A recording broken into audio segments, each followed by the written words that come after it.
momento explicar también por qué vemos estas diferencias. Y me parece que esa sería la actualización de lo que tenemos el día de hoy. Gracias. Muchas gracias, doctor Alomía. Yo quisiera hoy comentar con ustedes solamente una imagen, una gráfica que es parte de algo que ya hemos comentado en varias ocasiones y que desde luego ha despertado mucho interés público, aunque a veces en algunas personas un estado de confusión respecto a la terminología cuando se usa la expresión aplanar la curva epidémica. Hoy hemos decidido presentarles otra visualización del mismo fenómeno, que es la ocurrencia de casos de COVID en el tiempo, pero con una representación de la curva de casos acumulados. La curva de casos acumulados. Esta curva de casos acumulados es la curva que va sumando la cantidad de personas enfermas que se notifican y en este caso particular, en esta visualización, se confirman día con día.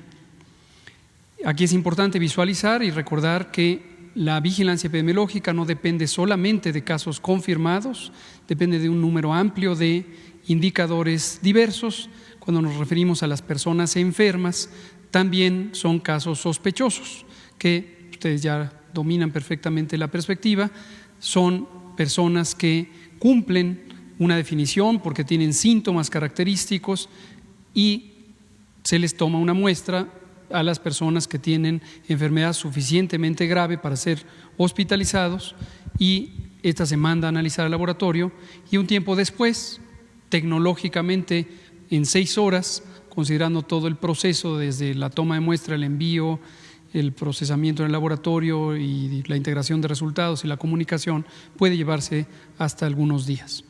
Bueno, ese es el contexto. En esta imagen que ven ustedes, que ahorita comentaré, se muestran los casos acumulados y estos casos acumulados siempre aumentan, nunca disminuyen, hasta que llegan a un punto en donde ya no aumentan y lo único que puede pasar es que se conviertan en una recta plana, en una línea plana, porque pasa el tiempo y ya no aparecen casos. Eso ocurrirá cuando estemos en el final de la curva de casos nuevos, la famosa curva que parece una montaña. Cuando sube uno es el periodo de máxima transmisión y luego empieza uno a bajar, y aunque disminuye el número de casos nuevos, como la suma de casos ya no tiene reversa, pero tampoco se siguen agregando casos, entonces se vuelve plana esa línea. Si me pasan varias, ahorita les digo cuáles, solo para que vean ustedes a cuál hace referencia, y regresamos ahorita a esta. Vámonos para atrás, si es tan amable,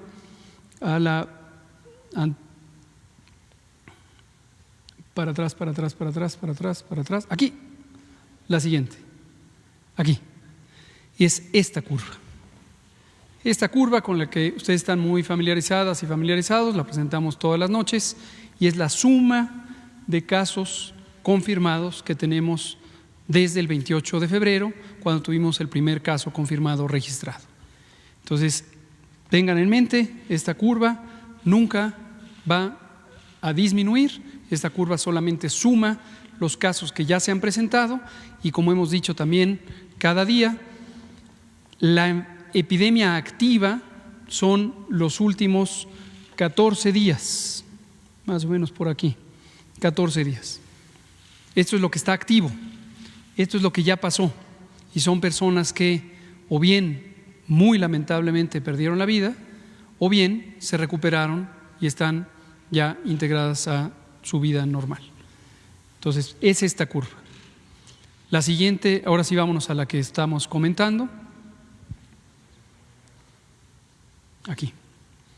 Lo que se muestra aquí es el resultado de las proyecciones o predicciones matemáticas que hizo el grupo científico, uno de los grupos científicos que es con el que hemos venido trabajando principalmente, del Centro de Investigación en Matemáticas, un centro público de investigación, CONACYT, y del Instituto de Matemáticas de la Universidad Nacional Autónoma de México, y que es uno de varios grupos académicos con los que hemos estado trabajando, a quienes siempre les agradeceremos su muy generosa y desde luego destacada ayuda, y por supuesto al Consejo Nacional de Ciencia y Tecnología y a su directora, la doctora María Elena Álvarez Builla, quien ha coordinado todo este esfuerzo.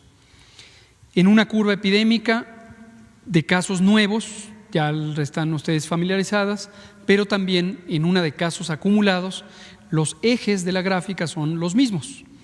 Es el tiempo, en este caso representado por días transcurridos desde una fecha referencial, concretamente es 27 de febrero, cuando se registró el primer caso, que se confirmó en la madrugada del día 28, y el número de casos que se van registrando a lo largo de ese tiempo.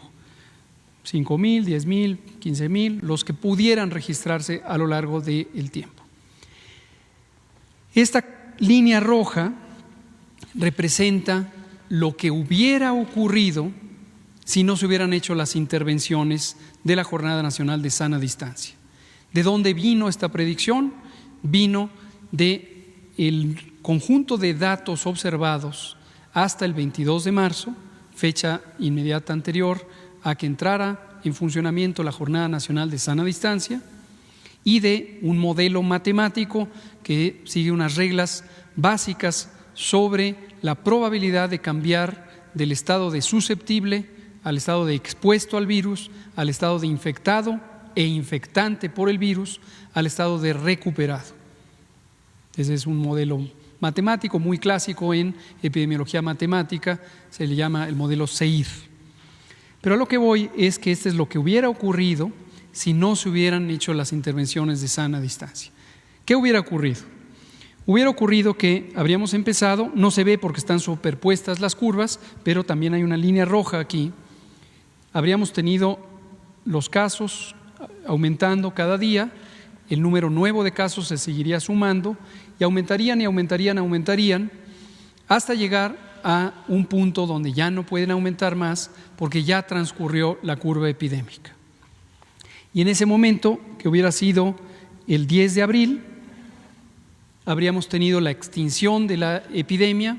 Todo esto es la Ciudad de México, que quede muy claro, el Valle de México, de hecho, el Valle de México, pero se habría extinguido esa curva epidémica aproximadamente el 10 de abril.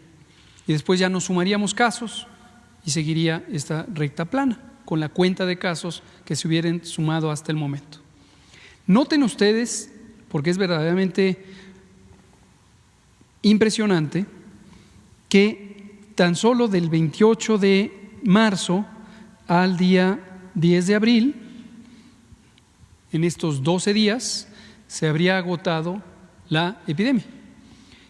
Uno podría pensar que positivo, hubiéramos tenido una epidemia muy corta, ya hoy estaríamos despreocupados, pero no, porque lo preocupante es que hubiéramos tenido la cantidad de casos que se puede tener a lo largo de varias semanas y meses en tan solo esos 12 días.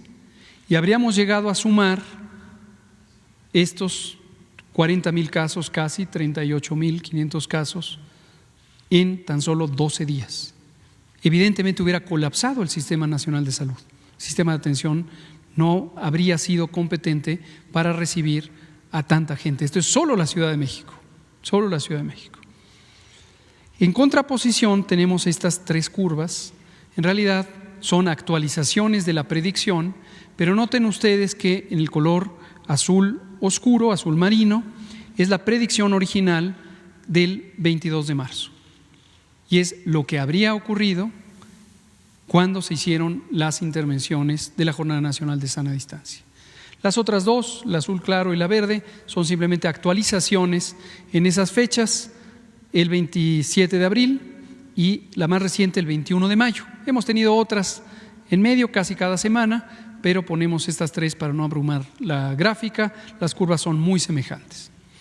Finalmente, en las columnas de color salmón tenemos lo que ha estado ocurriendo con los casos confirmados a lo largo del tiempo.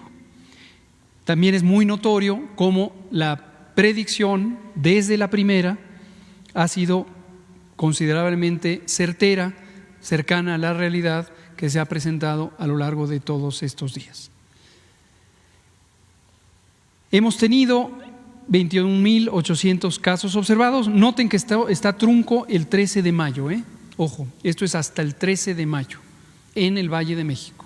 Hasta el 13 de mayo en el Valle de México. Está con 21.800 casos y se estima que habríamos tenido para esa fecha 38.773 casos. La predicción había considerado 23.380, en realidad tuvimos 21.800. Finalmente, ¿qué va a pasar? Y esto es lo que a algunas personas les ha causado la confusión, que dicen, ¿dónde está lo aplanado si esta curva sigue subiendo? Esta curva siempre va a subir hasta que llegue a un punto de inflexión como este y ya no siga subiendo. A eso no se le llama aplanar la curva, se llama doblar la curva, cambiar la dirección, la tendencia de cambio de la curva. ¿Cuándo va a ocurrir eso? Cuando ya tengamos el descenso final, que todavía falta un poquito menos de la mitad de esta curva epidémica, y ocurrirá más adelante. ¿Cuándo? En las fechas que hemos señalado en la otra curva. ¿Podría ocurrir que al final del día tengamos la misma cantidad acumulada de casos? Sí, claro que podría ocurrir. Entonces tampoco hay que tener la expectativa de que se reduce necesariamente el número absoluto de casos. En general se reduce, pero el objetivo fundamental es que los casos, los contagios que pueden ocurrir no ocurran en un tiempo muy breve que sature y colapse el Sistema Nacional de Salud y que por lo tanto se pueda atender a las personas y no deprivarles de esa atención. Entonces quería compartir con ustedes, es otra perspectiva visual de cómo se cambió o aplanó la curva epidémica. Es esto lo que ocurrió, lo que ha estado ocurriendo, comparado con esto, que es lo que habría ocurrido si no se hubiera